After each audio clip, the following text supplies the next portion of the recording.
L'Église chrétienne commémore la naissance comme homme de notre Seigneur et Dieu Sauveur Jésus-Christ, qui est venu pour nous sauver.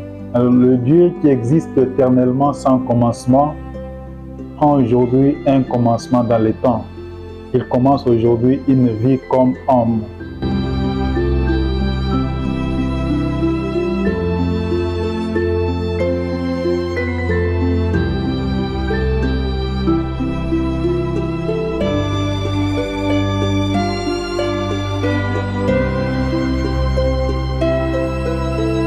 Dans cette merveilleuse naissance, on peut retenir des grands événements. Il y a d'abord la naissance elle-même à Bethléem. Il y a aussi l'adoration de bergers et des mages. Pour l'histoire de la naissance elle-même, on peut bien lire l'évangile selon Luc qui nous explique pourquoi Jésus est né à Bethléem.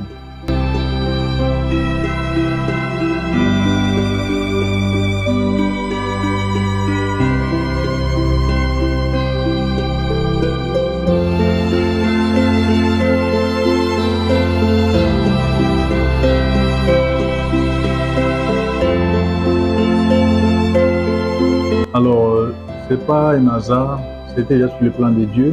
Alors, il parut un édit de César Auguste ordonnant le recensement pour son peuple donc. Et c'est au cours de ce recensement que Dieu choisit de venir dans le monde. Alors, ce recensement ne fut pas un simple compte du peuple selon leur âge, leur sexe. Ce fut plutôt une registration de la population, surtout pour les impôts.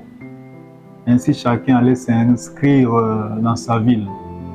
Cette convocation pour le recensement eut pour résultat que Dieu le Fils naquit dans la ville de Bethléem.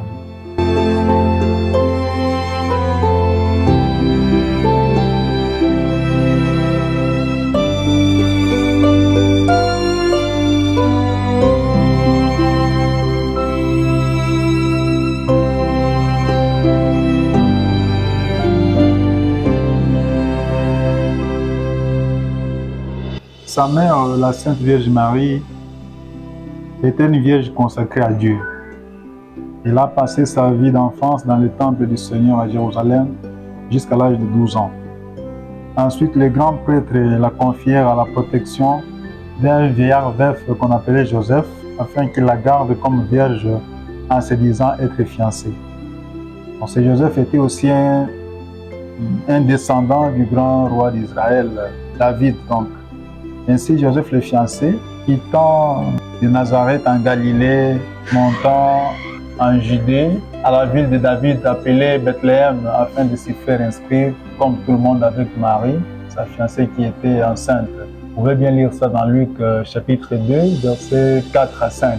Alors, Dieu avait déjà dit par la bouche de son prophète Michée, « Et toi, Bethléem, terre de Juda, tu n'es nullement le moindre des clans de Juda, car de toi sortira un chef qui sera pasteur de mon peuple Israël. » Alors, c'était juste l'accomplissement de la prophétie de Michée, et pourquoi cela s'est réalisé de cette façon.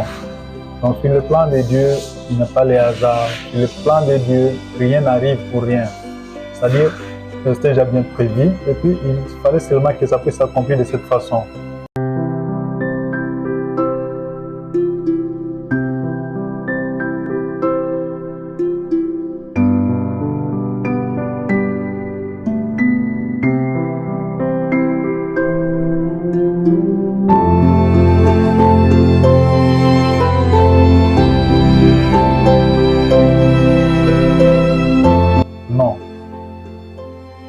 Du fait qu'on dit dans l'évangile de Luc qu'elle mit au monde son fils premier-né. Ça ne veut pas dire qu'après ce fils-là, elle a eu encore d'autres enfants. Marie n'a pas eu d'autres enfants. Elle a donné naissance seulement à notre Seigneur Jésus-Christ. Elle n'a pas mis au monde d'autres enfants. Souvent dans la Bible, on parle des frères de Jésus, le frère Jacques, les autres là. Ce sont les enfants de Joseph, les fiancés de la Vierge Marie. Joseph, certes, avait une femme avant d'être avec la Vierge Marie. Et puis il était veuf.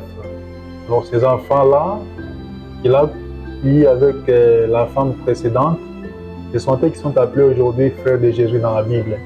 Que cela ne puisse pas semer une confusion dans nos têtes pour dire que non, la Vierge Marie a mis au monde d'autres enfants qui sont les frères de Jésus. Non, ce n'était pas de cette façon. Elle a donné naissance seulement à notre Seigneur Jésus-Christ. Et après la naissance de Jésus, il n'a pas eu d'autres enfants ni de contacts sexuels. Je pense que c'est ce qui est essentiel qu'on peut retenir. Aujourd'hui, nous sommes en train de nous réjouir parce que le Christ est né, nous festoyons partout dans le monde.